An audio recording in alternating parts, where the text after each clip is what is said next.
GFI থেকে note দেওয়া হয়, এটা মাঝখানে বন্ধ ছিল, এই গত কয়েক মাস ধরে আবার শুরু হয়েছে। নোট দেওয়া হয়, এইভাবে নিউজ ছাপতে হবে। কীভাবে আপনার এই যে ধর্ষণ চারিদিকে চলছে, এই ধর্ষণগুলোকে আপনার মানে দেখে মনে হয় কি বাংলাদেশের জীবনে কোনোদিন ধর্ষণ হয় নাই, এমনভাবে এটাকে প্লেস করা হচ্ছে যে বাংলাদেশে ধর্ষণে ছেয়ে গিয়েছে।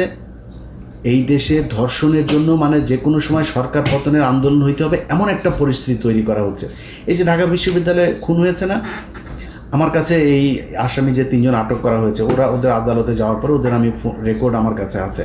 সে রেকর্ডের মধ্যে তারা মানে স্পষ্ট বলছেন তারা ওইখানে গিয়েছিল, যাওয়ার পরে তাদের সাথে মোটর সাইকেল নিয়ে একটা পক্ষের সাথে গ্যাঞ্জাম হয়েছে। সেই আসল গ্যাঞ্জাম হচ্ছিল আরেক জায়গায়, তাদের সাথে গ্যাঞ্জাম হওয়ার এই মাঝখানে তাদেরকে ধরে ওই ঢাকা বিশ্ববিদ্যালয়ের কিছু স্টুডেন্ট তাদের সাথে বাকবিতণ্ডার এক পর্যায়ে আপনার মারধর করে। তাদেরকে পুলিশ আসার পর তারা বললো যে তোমরা হসপিটালে যাও। তারা হসপিটালে গিয়েছে চিকিৎসা আনতে, নিজে থেকে, পুলিশ নিয়ে যায়নি। একটু পরে পুলিশ ফোন দিয়েছে আপনারা কোথায়।